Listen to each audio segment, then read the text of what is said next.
পুরুষ মানুষ পেছনে লেগেছে, তাই না?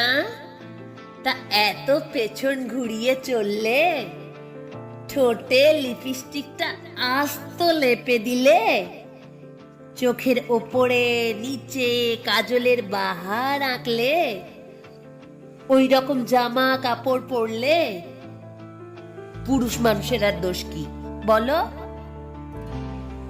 আসলে এইসব মেয়ে ছেলেগুলো জাতেরই না। আর এখন তো তুমি বুড়ো নও, বিয়ে হয়েছে। ভাগ্যিস বারান্দা দিয়ে দেখলুম ছেলেটা কেমন করে পেছনে পড়েছিল। ঘরে ঢুকতেই শাশুড়ি মার বাক্যবাণে রম্ভা আর চুপ করে থাকতে পারল না। বাজার ভর্তি ব্যাগটা রান্নাঘরে রেখে বলল, তুমি কি চুপ করবে? খারাপ কি পড়েছি বলো তো? তোমার ছেলে তো আমাকে এরকম দেখেই পছন্দ করেছিল, তুমিও তো তখন হ্যাঁ বলেছিলে। শাশুড়ি তখন বলল, তোমার এসব ছলা কলা দেখেই হয়তো ফেঁসে গেছিল আমার ছেলেটা। বলি কি আর নি, ছেলের আমার বড্ড জেদ, কিছুতেই ঘোরাতে পারলাম না। আর তখন তো তুমি বুড়ো ছিলে, এখন বিয়ে হয়েছে, বলি ওড়না দেওয়া চুড়িদার তো পরতে পারো, আর এত সাজগোজের কি দরকার শুনি? আসুক রবি আজ রাতে, সব কথা যদি না বলি। রবিকে এসব নিয়ে আগেও বলেছে অনেকবার ওর মা। রবিও বুঝিয়েছে অনেকবার, এই বলে যে রম্ভা তো রিসেপশনিস্ট, এভাবেই ওকে রিপ্রেজেন্ট করতে হয়। কিন্তু ওর মা কিছুদিন চুপ করে থেকে আবার সেই একই প্রসঙ্গ টেনে আনে। মাকে বড্ড ভালোবাসে রবি, সেই ছোটবেলা থেকে একা হাতেই বড় করেছে রবিকে আর ওর বোনকে ওর বিধবা মা। রবি অবশ্য রম্ভাকেও খুব ভালোবাসে, মায়ের হয়ে রম্ভার কাছে ক্ষমা পর্যন্ত চাইতে চায়, কিন্তু রম্ভা মানা করে। বিয়ের আগেই অবশ্য রবি বলেছিল মায়ের স্বভাবের কথা, বলেছিল, জানো তো, এটা যদি মানতে পারো দেখবে অনেক উপকারে আসবে। কেন জানি না, ইয়াং মেয়েদের সাজ পোশাক বা আচার আচরণ মায়ের একদম পছন্দ হয় না।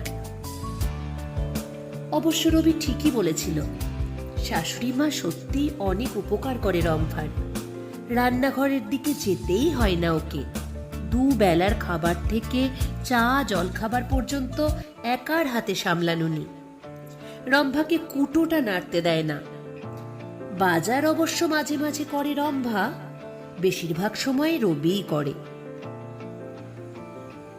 দুদিন হলো ওর একমাত্র ননদ নিয়ে গেছে শাশুড়ি মাকে ওদের বাড়িতে, থাকবে ওখানে কিছুদিন। ননদের মেয়ের প্রথম স্কুলের অনুষ্ঠান দেখে ফিরে আসবে এখানে। ওখানে গেলেও শাশুড়ি মা রোজ ফোন করে রম্ভাকে সন্ধে বেলায়, যখন বাড়ি ফিরে আসে রম্ভা। ওদের খোঁজ খবর নেওয়ার সাথে সাথে সাজ নিয়ে মুখঝামটা তো লেগেই থাকে। খারাপ লাগলেও রম্ভা আর এসবের উত্তর দেয় না, কান সওয়া হয়ে গেছে ওর। চিরকালই ও শান্ত স্বভাবের, ঝগড়া ঝাঁটি একদমই করতে পারে না। আসলে ওর শাশুড়ি মনে করে মেয়েরাই আসলে নিজেদের শত্রু। এই সাজ গোজ এসবের জন্যেই ওরা আজ এত পুরুষের শিকার। এসবের জন্যেই নাকি মেয়েদের স্বভাব চরিত্র সব নষ্ট হয়ে যায়। আজ একটু অসময়ে ফোন এলো রম্ভার শাশুড়ি মার। তখন সন্ধে হব। গলাটাও ওনার আজ একেবারেই আলাদা। শাশুড়ি মার সাথে কথা শেষ হতে না হতেই রম্ভা একটু আগেই ছুটি নিয়ে বেরিয়ে গেল ননদের বাড়ির দিকে।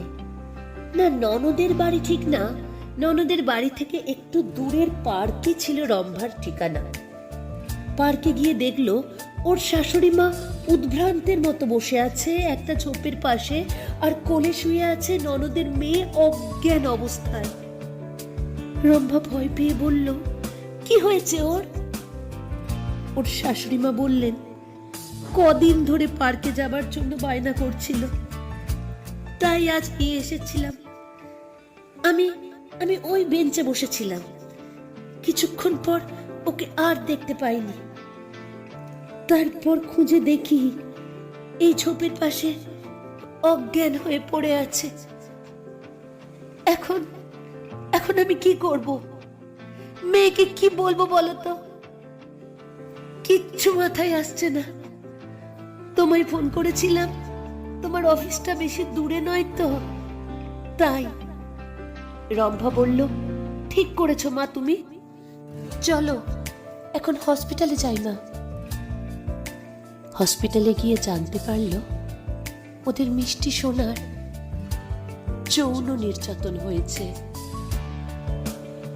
যদিও কিছু ঘন্টার পরে ও সুস্থ হয়ে যায়, কিন্তু শাশুড়ি মা যেন কেমন নিথর হয়ে যান। কোনো কথাই যেন ওনার মুখ থেকে বেরোচ্ছে না, চোখ দুটো ছলছলে।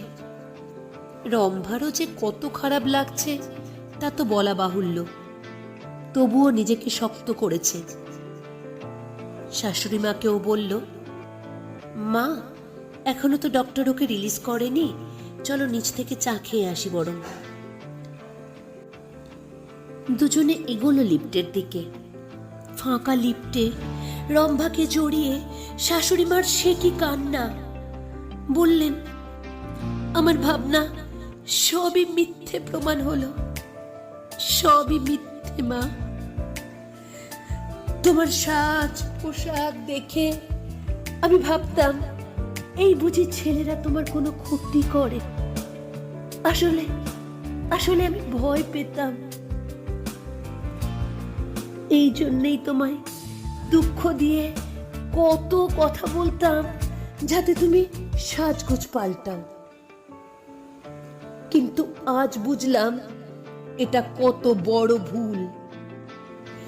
একটা ছোট্ট ফুলের মতন বাচ্চাকে যে নির্যাতন করতে পারে সে মানুষ নয়, পশু। সাজ পোশাক যুবতী এইসব তার এই কাজের মুখ্য কারণ হতে পারে না। তার পাশবিক মনই এর মুখ্য কারণ। আজ আমার এই বদ্ধ ধারণার জন্যই হয়তো আমার ছোট্ট নাতনিটা বলতে বলতে হাউ হাউ করে কেঁদে ফেললেন উনি। না মা, তা কেন হবে বলে রম্ভা শক্ত করে জড়িয়ে ধরল শাশুড়ি মাকে।